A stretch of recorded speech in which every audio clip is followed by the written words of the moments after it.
Welcome to lecture number 6 on land law, which is a serial lecture.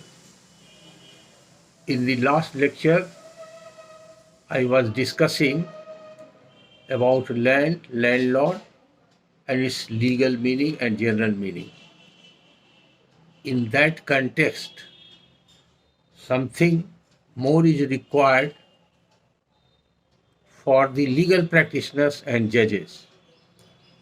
And in that context, I would like to refer certain judgment of High Court and Supreme Court in which the land has been considered in different aspect and in relation to different acts, which are very important and useful for the legal practitioner and judges. In this context, one thing is to be noted, that is that after passing of Constitution, the land has been placed in list number 2 of the Constitutions, and there are two entries, entry number 18 and entry number 14. So with regard to entry number 18 and entry number 49, 18 and 49, in list number 2, several legislations have come out concerning land, regarding which further I shall discuss in forthcoming lecture. But at this moment, I want to point out judgment in those context. जैसे कि landlord और tenant का हर राज्य में कानून है, यहाँ भी कानून है, Bihar building lease rent and eviction control act, वहाँ लैंडलॉर्ड और टेनेंट आता है। तो वो कुछ स्पेशल एक्ट है जो एग्रीकल्चर लैंड से हट करके भी है प्रावधान नॉन एग्रीकल्चर के लिए, वहाँ भी लैंड और लैंडलॉर्ड से संबंधित मामला आता है। तो उस कंटेक्स्ट में लैंड किसको कहते हैं और वहाँ क्या डिफाइन किया गया है और लैंड एक्चुअली है क्या, इस पर 4-5 इम्पॉर्टेंट जजमेंट है जो every aspect of land can be appreciated. तो फर्स्ट जजमेंट, आप जो भी व्यूअर हैं और जो लॉ प्रैक्टिशनर और जजेज हैं जिनको इसकी आवश्यकता पड़ती है, वो इसको ध्यानपूर्वक सुने भी और नोट कर लें और इसको निकाल करके आवश्यकता पड़े तो पढ़ करके समझें। तो पहला जजमेंट है AIR 1975 सुप्रीम कोर्ट 1234। हम रिपीट करते हैं, AIR जर्नल का नाम है, फुल फॉर्म है all India reporter law journal है, जो पूरे हिंदुस्तान में जितने हाई कोर्ट्स हैं और सुप्रीम कोर्ट्स हैं उनका जो किसी बिंदु पर निर्णय आता है और इस जर्नल में छपता है, उसको रूलिंग कहते हैं। और वो रूलिंग मार्गदर्शिका के रूप में निम्न न्यायालय के लिए कार्य करता है। यानी कि अगर हाई कोर्ट ने कोई निर्णय दिया है तो हाई कोर्ट से नीचे वाले न्यायालय, जिला न्यायालय या सब डिवीजन में जो न्यायालय हैं, वो न्यायालय के ऊपर उनकी बाध्यता है और उसमें जो सिद्धांत प्रतिपादित किया गया है उसी सिद्धांत को मानना होगा। उसी के हिसाब से निम्न न्यायालय के न्यायाधीशों को या दंडाधिकारी को अपना निर्णय देना होगा, इसलिए उसको रूलिंग कहते हैं या केस लॉज भी कहते हैं। और इसकी व्यवस्था संविधान में भी है, आर्टिकल 141 में, कि जो सुप्रीम कोर्ट देता है नियमन, अपना रूलिंग देता है, that has become law of the land, और उसकी बाध्यता इवन हाई कोर्ट पर भी।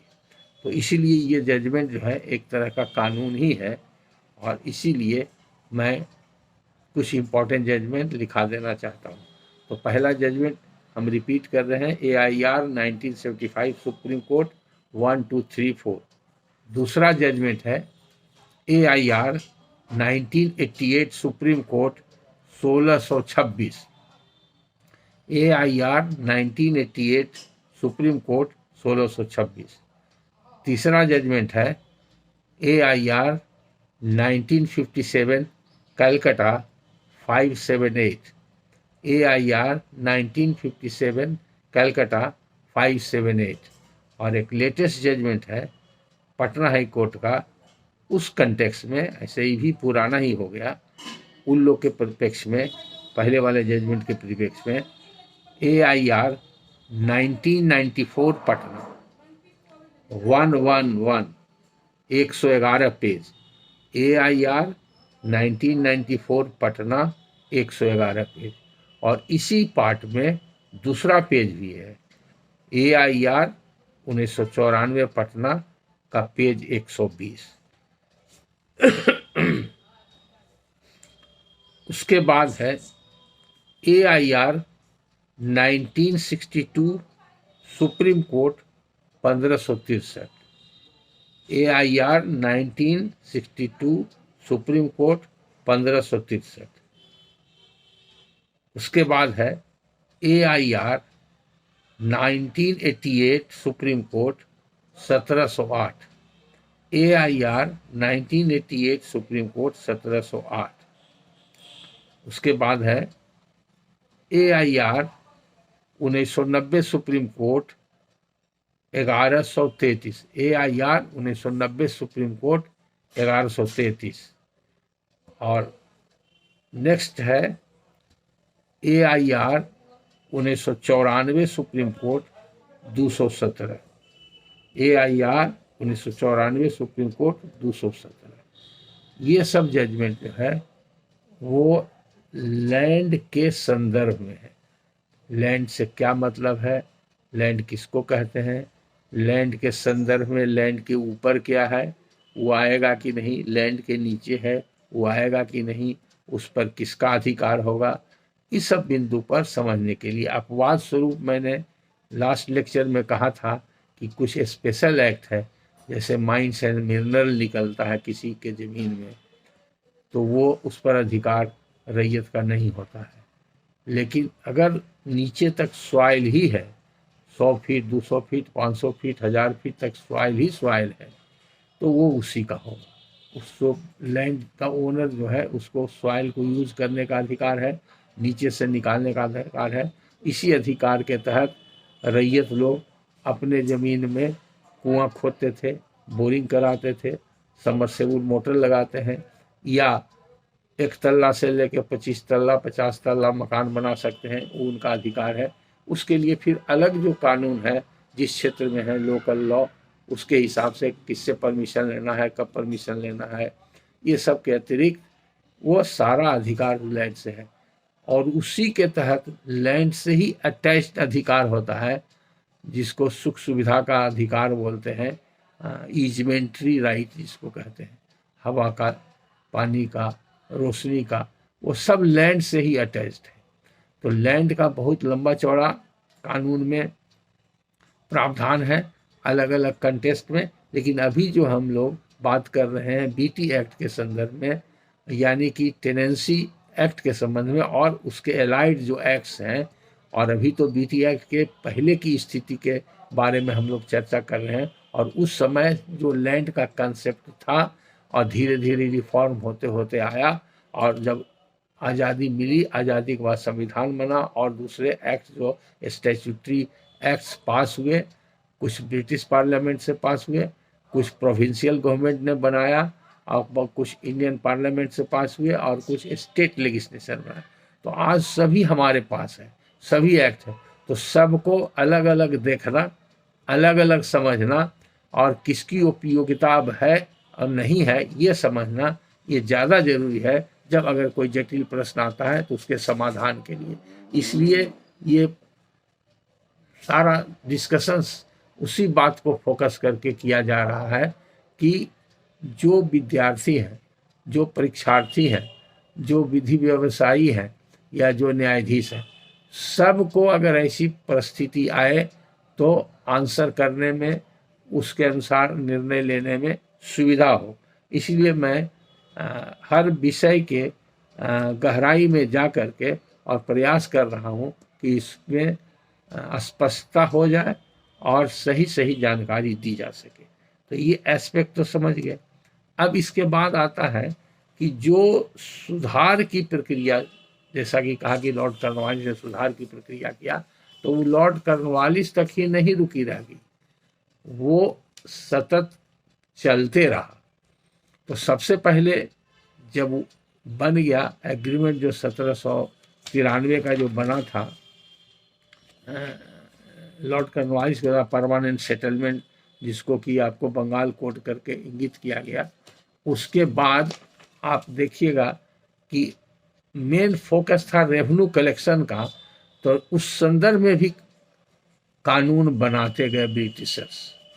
तो उस संदर्भ में दूसरा एक कानून बना, उसका नाम है the recovery of arrears of rent and regulation 1799।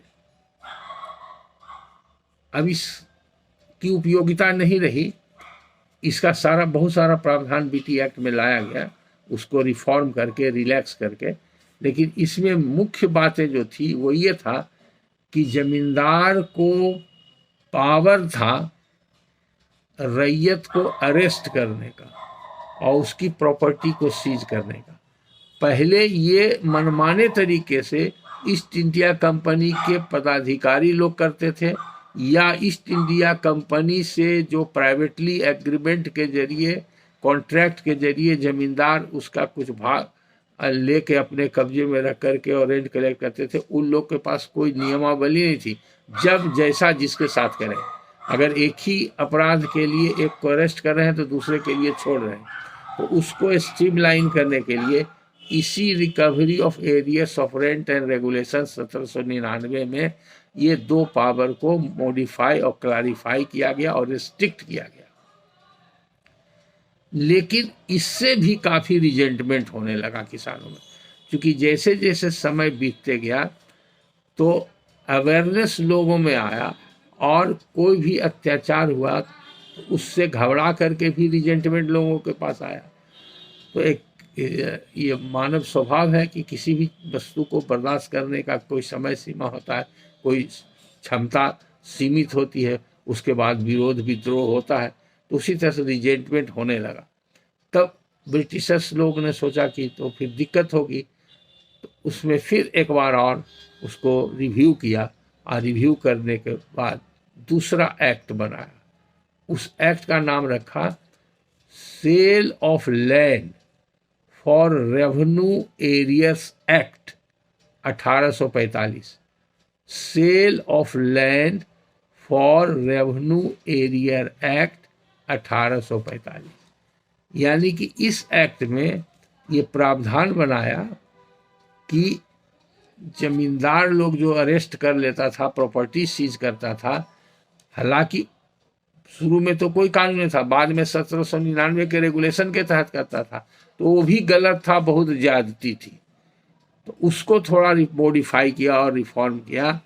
उसके हिसाब से इसमें क्या था कि अगर बकाया हो गया, मालगुजारी रेंट नहीं दे सका टेनेंट, रैयत, जो जमींदार था उसको, कारण जो भी हो, तो उसके लिए जमींदार क्या कर सकता था? तो वो जमींदार उसके जमीन को सेल कर सकता था।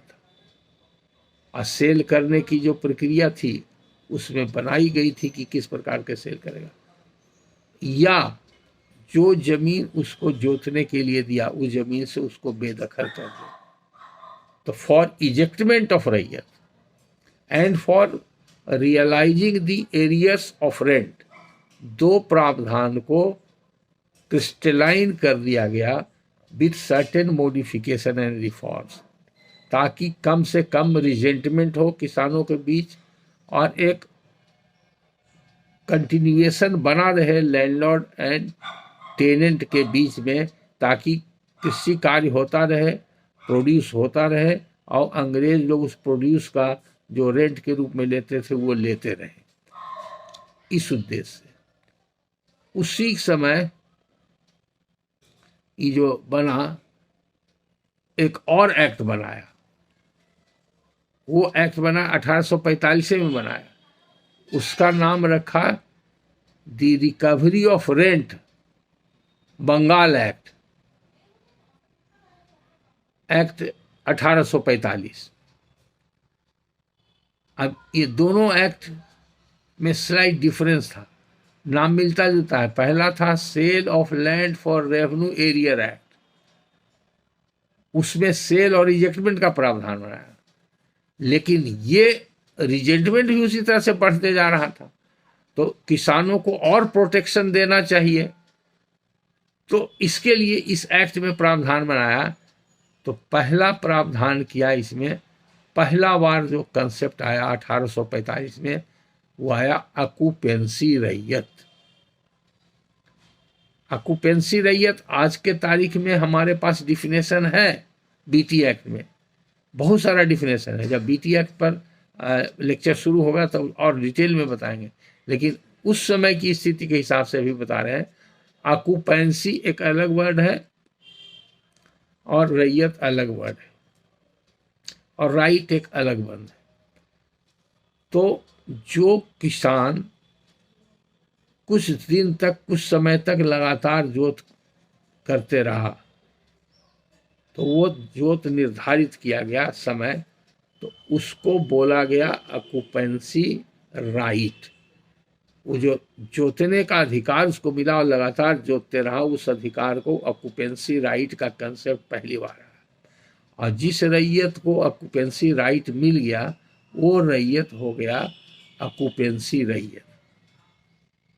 जनरली क्या होता था पहले कि एक रैयत एक गांव में है, अगर उसके यहाँ कुछ बकाया हो गया, लैंडलॉर्ड का एट्रोसिटीज हो गया, तो डर के मारे छोड़ के भाग जाता था। बकाया है नहीं है, खेत है कि नहीं है, घर है कि नहीं है, किसी भी हालत में छोड़ के भाग जाता था कि जमींदार से बच जाए। वो सब भी बाद में कानून बना, जो कि बीटी एक्ट में उसका प्रावधान आगे मिलेगा, उसको बोलते हैं एबंडनमेंट। उसका कहाँ प्रावधान है ये आगे बताया जाएगा। उसी तरह से कुछ रैयत लॉयल था, बोनाफाइड था, वो भागता नहीं था, वो कहता था कि हमसे मालगुजारी नहीं चलेगा, आप इसको रख लीजिए, उसको बोलते हैं सरेंडर। तो जमीन उसी को वापस दे देता था, और उसके पास तो कुछ है नहीं, तो क्या लेता। तो ये सब चल रहा था। तो इसी स्थिति में 1845 में ऑक्यूपेंसी राइट का कंसेप्ट आया। दूसरा कंसेप्ट क्या आया कि मालगुजारी में वेरिएशन होता था, मनमानी लेता था, जमींदार लेता था। अंग्रेज से तो फिक्स्ड कर लिया कि हम इतना परसेंट देंगे आपको, टोटल रेवेन्यू जो हम लेंगे। अब बाकी जमींदार अपने ढंग से उसको रियलाइज करता था, कैश रेट और काइंड रेट बता दिए। तो अब रैयत को एक अधिकार दिया गया, और उसके लिए एक रेवेन्यू पदाधिकारी नियुक्त किया गया। जहाँ ही लगे कि जमींदार ज़्यादा कोर्सिव एक्शन ले रहा है, मनमानी ले रहा है, लगान वसूल कर रहा है, या उसके लिए दबाव डाल रहा है, तो ये अधिकार दिया गया था रैयत को कि आप fair and equitable rent fix करा सकते हैं।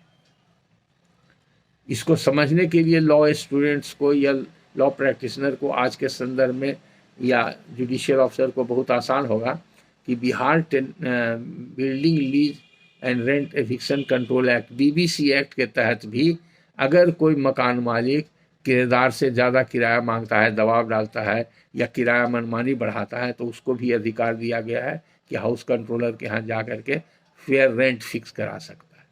और फेयर रेंट फिक्स करने का उसमें प्रोसीजर दिया हुआ है, क्या क्या करना होगा, कैसे करना होगा, क्या क्या मापदंड होगा उसके लिए।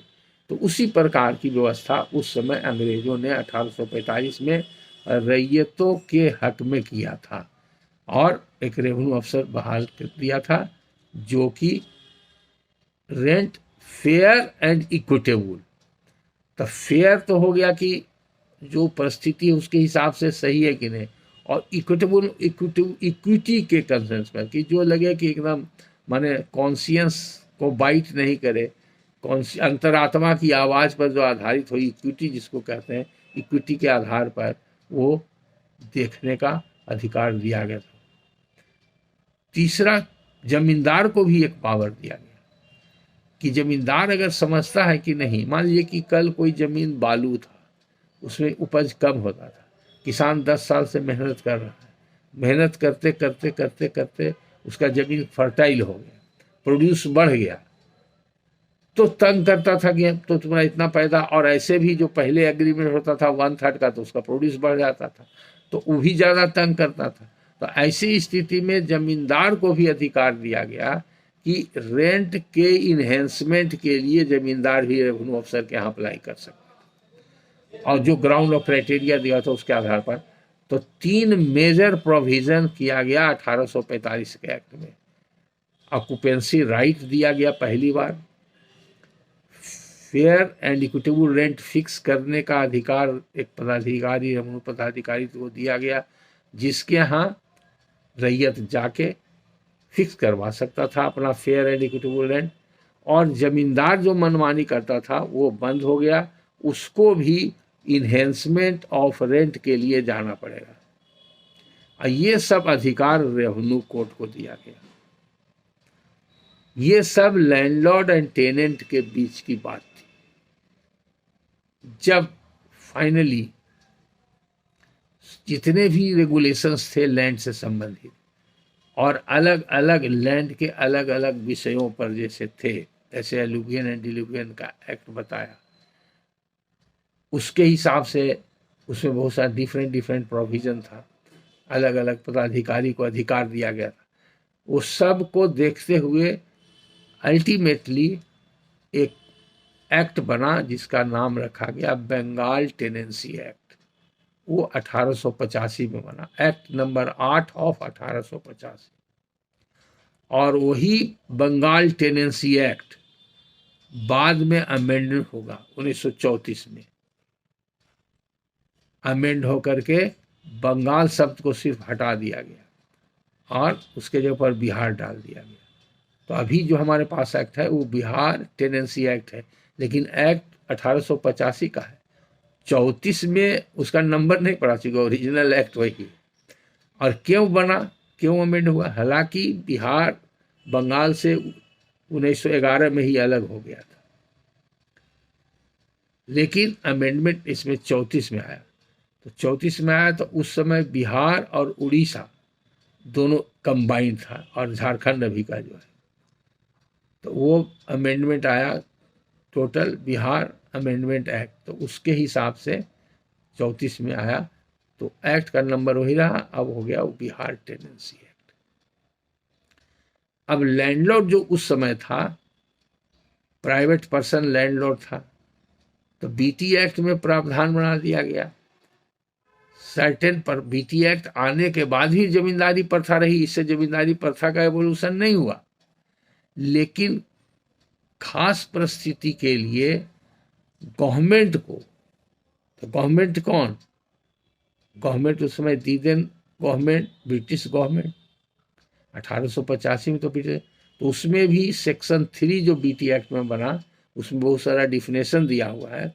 उसी डिफिनेशन के सेक्शन 3 के सब क्लॉज 4 में गवर्नमेंट को भी लैंडलॉर्ड के कैटेगरी में ही रखा गया।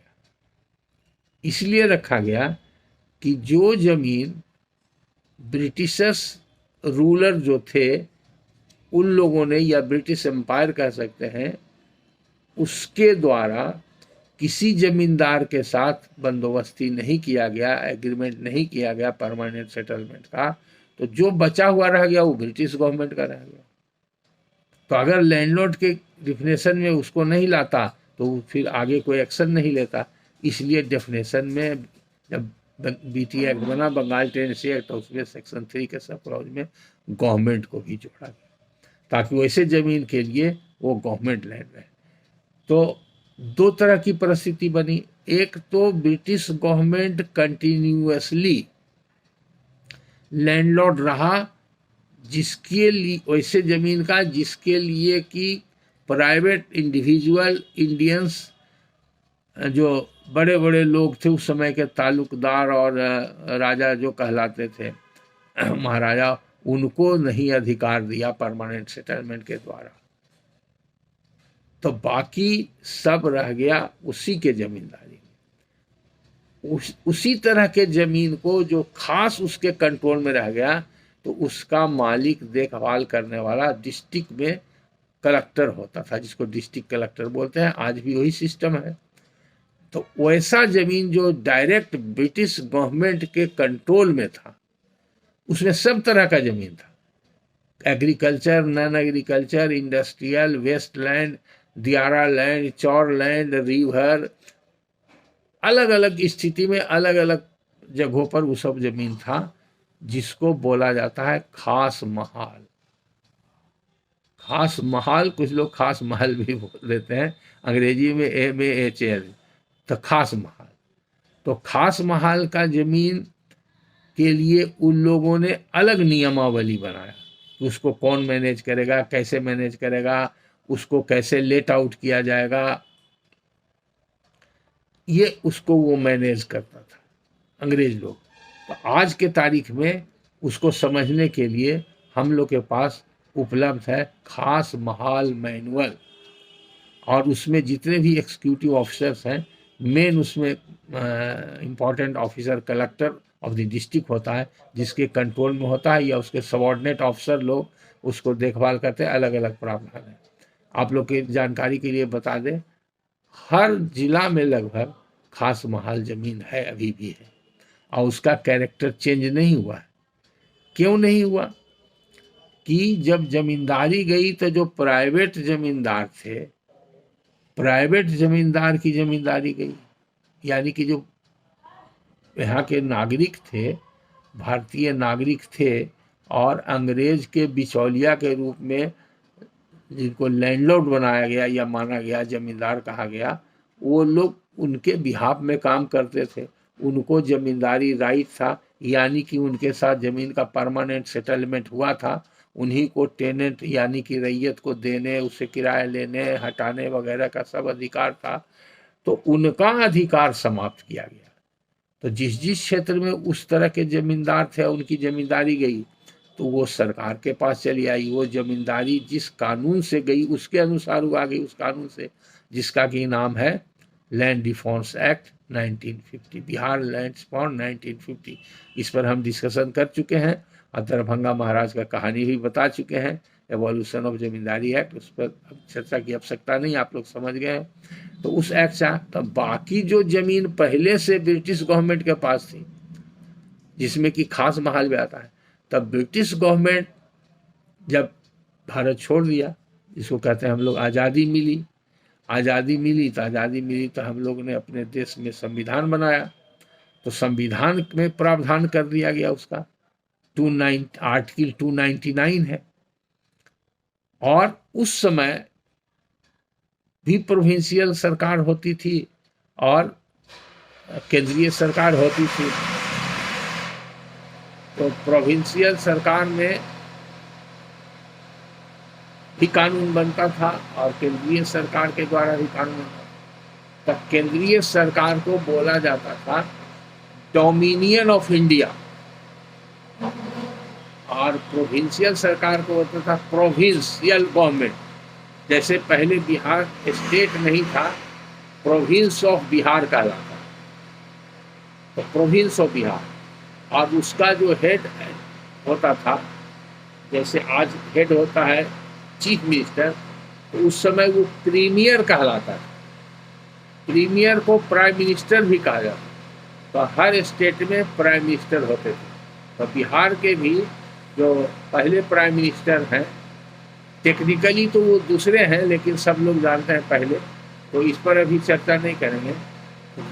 डॉक्टर बाबू कृष्ण प्रसाद सिंह थे, जो प्रीमियर या प्रधानमंत्री ही कहलाते।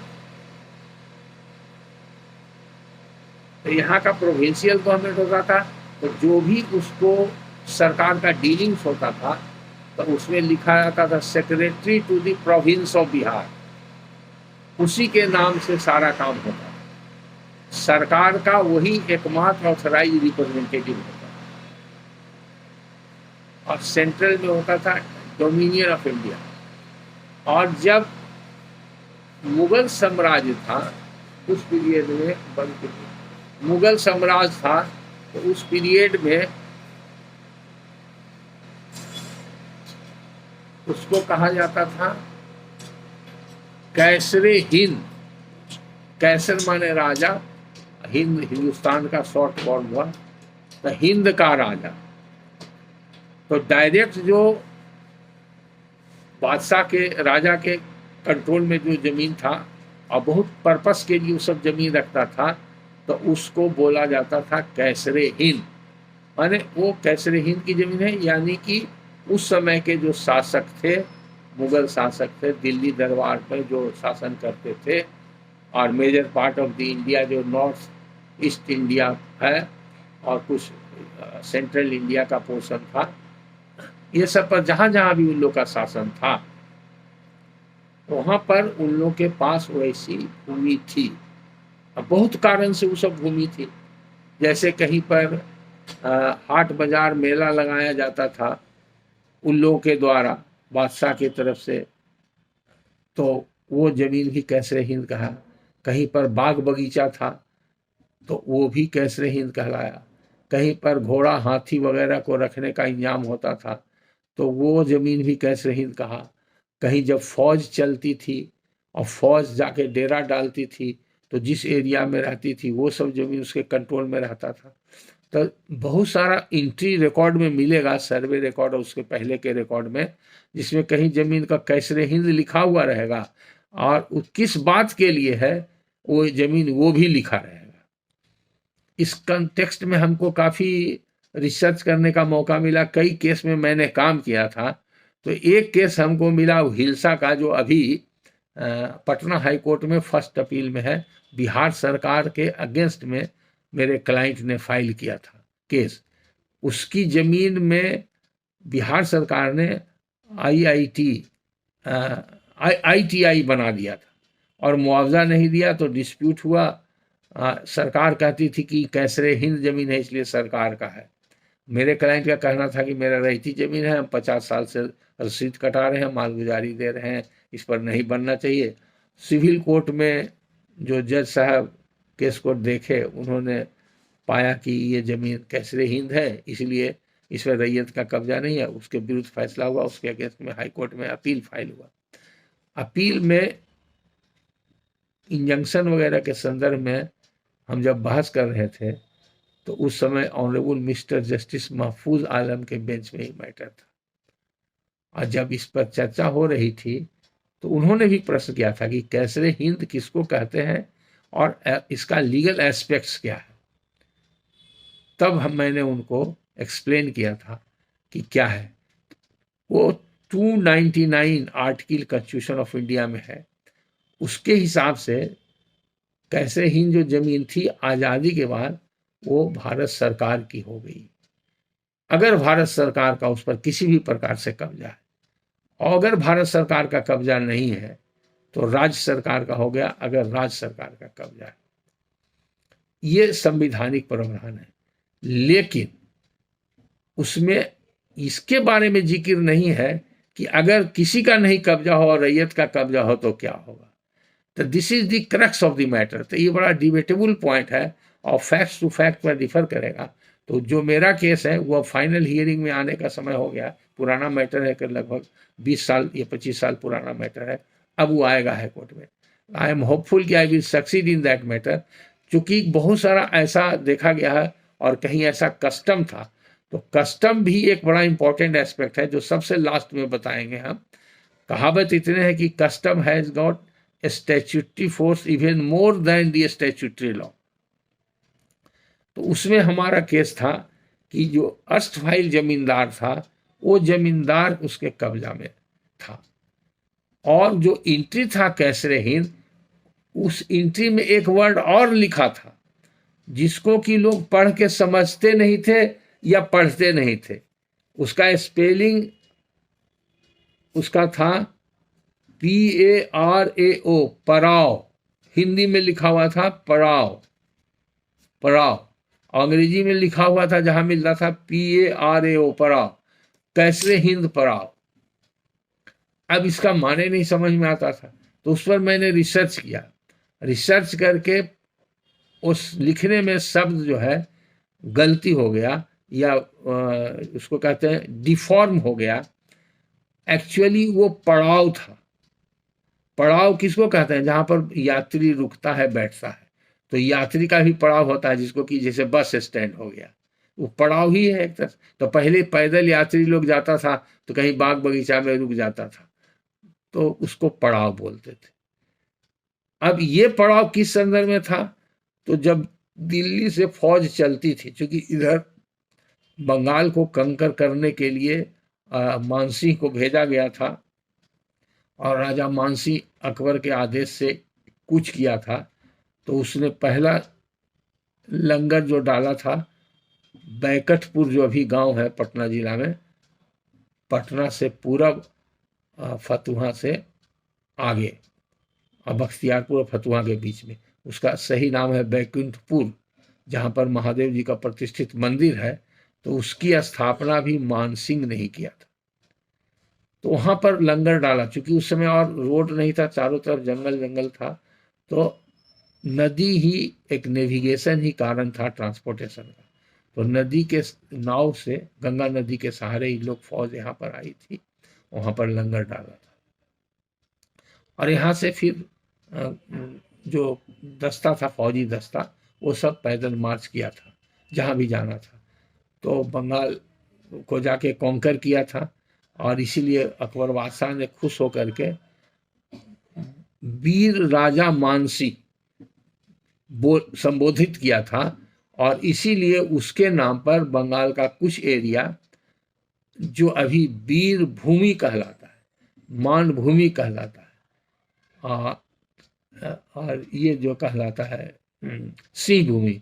तो वीर भूमि, मान भूमि और सिंह भूमि, 3 डिस्ट्रिक्ट हो गया। तो वही सिंह भू आजकल जो है जमशेदपुर का इलाका कहलाता है। तो वीर राजा मानसिंह के नाम पर, मान से हो गया मान, वीर के नाम पर हो गया वीर भूमि, मान के नाम पर मान भूमि, और सिंह के नाम पर सिंह भूमि। तो 3 डिस्ट्रिक्ट का एरिया उसके नाम पर डिक्लेयर किया, या उसका मालिक, पूर्ण मालिक बना दिया गया उसको, जीत की खुशी में। तो ये सब रास्ते से जहां जहां से फौज गुजरता था, तो जिस जमींदार, चूंकि जितना भी प्रॉपर्टी था, या तो डायरेक्ट जमींदार के अंदर में था, और नहीं तो कुछ डायरेक्ट उस समय के जो बादशाह थे अपने पास रखे हुए थे। तो जो जमींदार के कंट्रोल में था, वहां पर भी वो सुपीरियर लॉर्ड था, तो इसलिए उसकी फौज जाकर के वहां उसके बगीचा में, उसके जमीन में अपना पड़ाव डालती थी। तो हिल्सा वाला मैटर इसी तरह का था कि फौज का वो पड़ाव था, और कई कनेक्टेड डॉक्यूमेंट में इसका रेफरेंस निकालने के बाद हमको पता चला। तो हमने ही कहा कि पड़ाव जो वर्ड है, पड़ाव नहीं है, पड़ाव है। पड़ाव का मतलब है लिमिटेड वक्त में, वार के समय में इसका यूज होता था फौजियों के द्वारा, अब बाकी समय में उसका जमींदार ही यूज करता था, और जमींदार के डायरेक्ट कंट्रोल में था। तो जिस दिन वेस्टिंग हुआ तो जमींदार के कंट्रोल में था, तो जमींदार का चीज हो गया। और जमींदार अगर वेस्टिंग के पहले किसी रैयत को दे दिया और रैयत कब्जा में आ गया तो रैयत का चीज हो गया। तो सरकार कोई वेस्ट क्या ही नहीं किया, तो वेस्टिंग में बीच में रुकावट लग गया। जैसे कि एडवर्स पोजेशन का कानून हम लोग बताते हैं, आप लोग जानते हैं कि एडवर्स पोजेशन में 12 ईयर्स होना चाहिए, पीसफुली होना चाहिए, कंटिन्यूसली होना चाहिए। अगर बीच में कोई इंटरप्शन हो गया, तो इंटरप्शन का मतलब फिजिकल भी हो सकता है, लीगल भी। कोई सूट फाइल कर दिया, कोई क्रिमिनल केस हो गया, उसी जमीन पर मारपीट हो गया, तो ये सब इंटरप्शन हो गया था, पोजीशन रुक जाता है। लॉ में सेसेशन ऑफ पोजीशन हो जाता है, कंटिन्यूएशन नहीं रहता। तो उसी तरह से वो फैक्ट उसमें डिस्टिंग्विशेबल था, इसलिए आई एम होपफुल कि वो केस सक्सीड करेंगे। यहाँ पर जानकारी के लिए आपको बता दिए कि कैसर हिंद क्या होता है, खास महाल क्या होता है, और एलुवियन डिलीवियन लैंड क्या होता है, घटवाली टेन्यूअर क्या होता है, बिहार में 3 टेनेंसी एक्ट है, इसके बारे में भी चर्चा कर दिए। ये सारा चीज़ बहुत इम्पॉर्टेंट है, जो आजकल के पढ़ करके, रिसर्च करके, काफ़ी समय लगा करके लोग ये सब चीज़ जान सकते हैं और समझ सकते हैं, उसके बाद भी कन्फ्यूजन रहता है। तो हम समझते हैं कि आज अभी तक के जो लेक्चर और जो डिलिब्रेशन मैंने दिया है, उसके हिसाब से किसी भी व्यक्ति को जो हमारा चैनल को रेगुलरली वॉच कर रहे हैं, फॉलो कर रहे हैं, देख रहे हैं, सुन रहे हैं, उनको कोई डिफिकल्टी नहीं होगी। तो आज का लेक्चर यहीं पर समाप्त करते हैं। फिर कुछ बैकग्राउंड में एक पार्ट और रह गया है जिसकी भी अहमियत है, उसको थोड़ा सा शॉर्ट लेक्चर में हम उसको कंप्लीट कर देंगे, तब फिर विषय वस्तु पर आएंगे, जो पॉइंट वाइज सब डील करेंगे। एक पॉइंट पर एक लेक्चर होगा, या एक लेक्चर में छोटा छोटा 2-3 पॉइंट होगा। This is all for all of you. Thank you for listening me.